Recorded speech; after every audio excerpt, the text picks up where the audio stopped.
David mustered the men who were with him and appointed over them commanders of thousands and commanders of hundreds. David sent out his troops, a third under the command of Joab, a third under Joab's brother Obashi, son of Zorya, and a third under Ittai the Gittite. The king told the troops, I myself will surely march out with you. But the men said, You must not go out.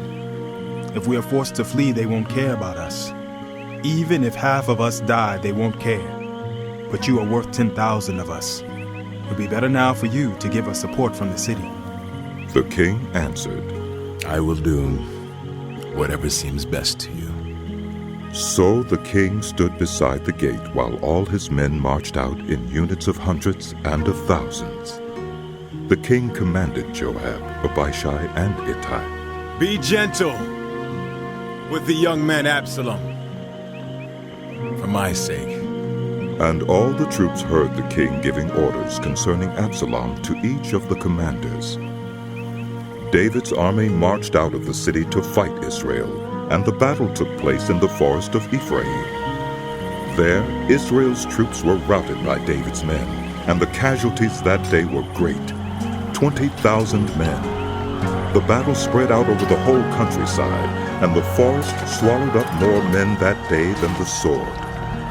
Now Absalom happened to meet David's men. He was riding his mule, and as the mule went under the thick branches of a large oak, Absalom's hair got caught in the tree. He was left hanging in midair, while the mule he was riding kept on going. When one of the men saw what had happened, he told Joab, I just saw Absalom hanging in an oak tree.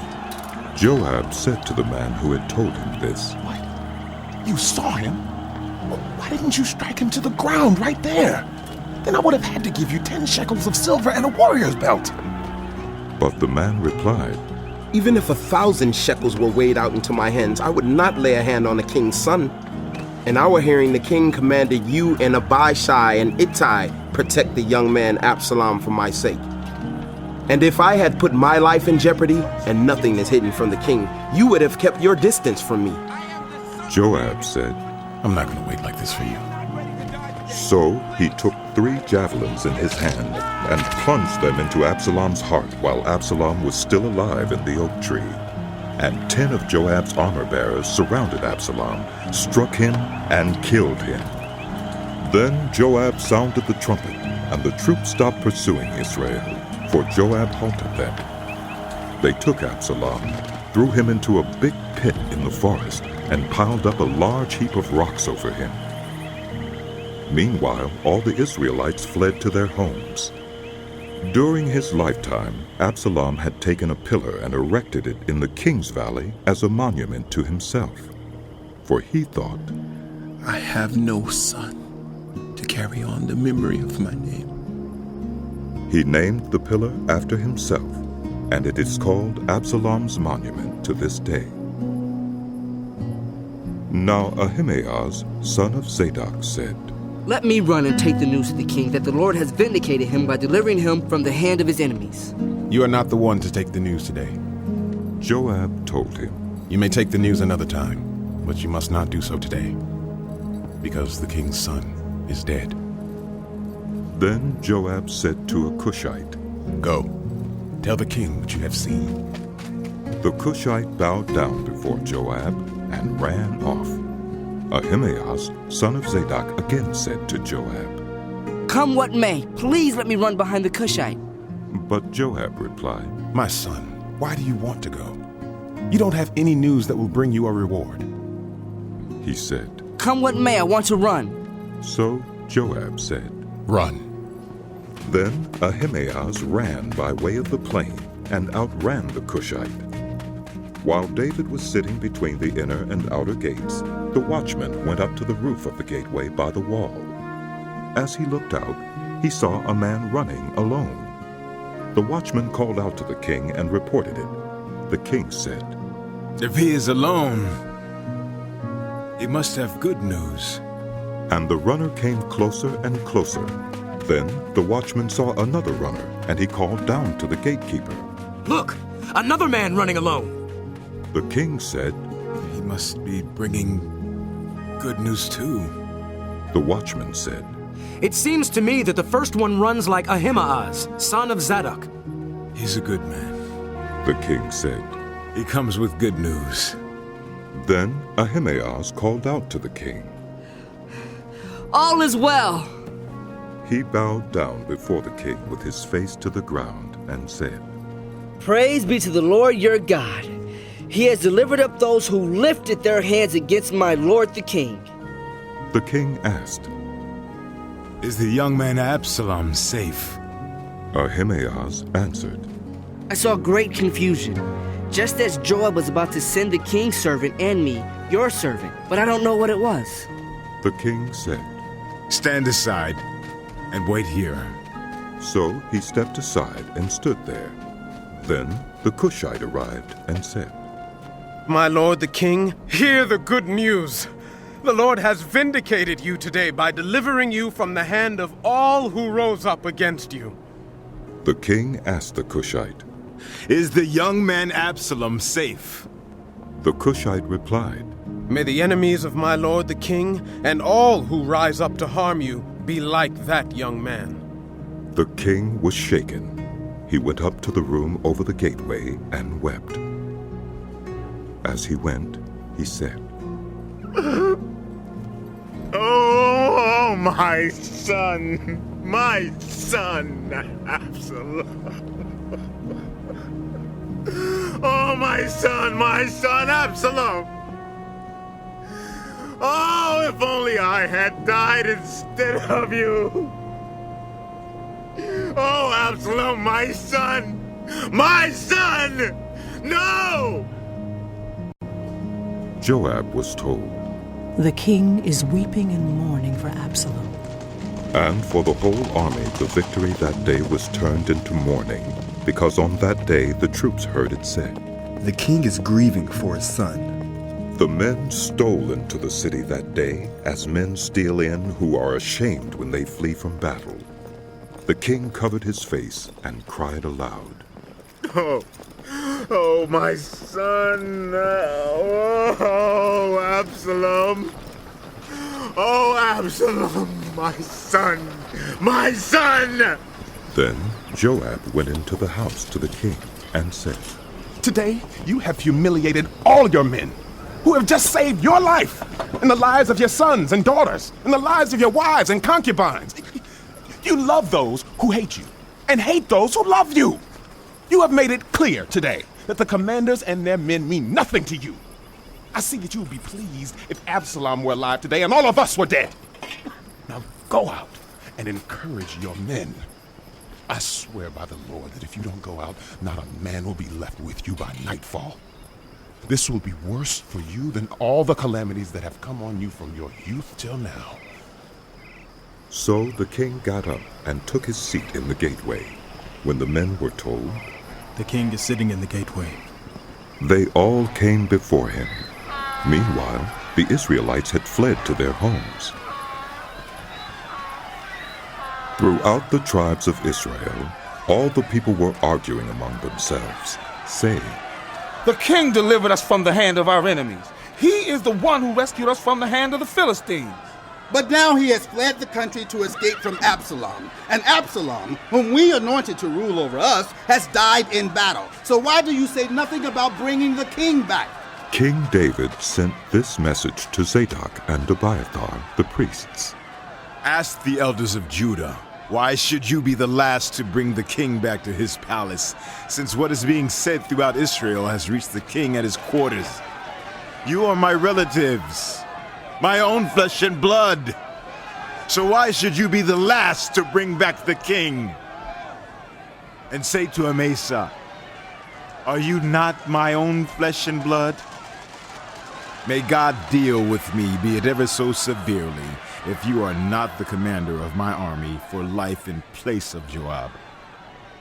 He won over the hearts of the men of Judah, so that they were all of one accord. They sent word to the king. Return, you and all your men. Then the king returned and went as far as the Jordan. Now the men of Judah had come to Gilgal to go out and meet the king and bring him across the Jordan. Shimei, son of Gera, the Benjamite from Bahurim, hurried down with the men of Judah to meet King David. With him were 1,000 Benjamites, along with Ziba, the steward of Saul's household, and his 15 sons and 20 servants. They rushed to the Jordan where the king was. They crossed at the ford to take the king's household over and to do whatever he wished. When Shimei, son of Gera, crossed the Jordan, he fell prostrate before the king and said to him, "May my lord not hold me guilty. Do not remember how your servant did wrong on the day my lord the king left Jerusalem. May the king put it out of his mind. For I, your servant, know that I have sinned. But today I have come here as the first of the whole house of Joseph, to come down and meet my lord the king." Then Obashi, son of Zorya, said, "Shouldn't Shimei be put to death for this? He cursed the Lord's anointed." David replied, "What does this have to do with you, you sons of Zeruiah? What right do you have to interfere? Should anyone be put to death in Israel today? Don't I know that today I am king over Israel?" So the king said to Shimei, "You shall not die." And the king promised him on oath. Mephibosheth, Saul's grandson, also went down to meet the king. He had not taken care of his feet, or trimmed his mustache, or washed his clothes from the day the king left until the day he returned safely. When he came from Jerusalem to meet the king asked him, "Why didn't you go with me, Mephibosheth?" He said, "My lord the king, since I, your servant, am lame, I said, I will have my donkey saddled and will ride on it so I can go with the king. But Ziba, my servant, betrayed me, and he has slandered your servant to my lord the king. My lord the king is like an angel of God, so do whatever you wish. All my grandfather's descendants deserve nothing but death from my lord the king. But you gave your servant a place among those who eat at your table. So what right do I have to make any more appeals to the king?" The king said to him, "Why say more? I order you and Ziba to divide the land." Mephibosheth said to the king, "Let him take everything, now that my lord the king has returned home safely." Barzillai the Gileadite also came down from Rogelim to cross the Jordan with the king and to send him on his way from there. Now Barzillai was very old, 80 years of age. He had provided for the king during his stay in Mahanaim, for he was a very wealthy man. The king said to Barzillai, "Cross over with me and stay with me in Jerusalem, and I will provide for you." But Barzillai answered the king, "How many more years will I live that I should go up to Jerusalem with the king? I am now 80 years old. Can I tell the difference between what is enjoyable and what is not? Can your servant taste what he eats and drinks? Can I still hear the voices of male and female singers? Why should your servant be an added burden to my lord the king? Your servant will cross over the Jordan with the king for a short distance. But why should the king reward me in this way? Let your servant return, that I may die in my own town, near the tomb of my father and mother. But here is your servant Chimham. Let him cross over with my lord, the king. Do for him whatever you wish." The king said, "Chimham shall cross over with me, and I will do for him whatever you wish, and anything you desire from me, I will do for you." So all the people crossed the Jordan, and then the king crossed over. The king kissed Barzillai and bid him farewell, and Barzillai returned to his home. When the king crossed over to Gilgal, Chimham crossed with him. All the troops of Judah and half the troops of Israel had taken the king over. Soon all the men of Israel were coming to the king and saying to him, "Why did our brothers, the men of Judah, steal the king away and bring him and his household across the Jordan, together with all his men?" All the men of Judah answered the men of Israel, We did this because the king is closely related to us. Why are you angry about it? Have we eaten any of the king's provisions? Have we taken anything for ourselves? Then the men of Israel answered the men of Judah. We have 10 shares in the king, so we have a greater claim on David than you have. Why then do you treat us with contempt? Weren't we the first to speak of bringing back our king? But the men of Judah responded even more harshly than the men of Israel.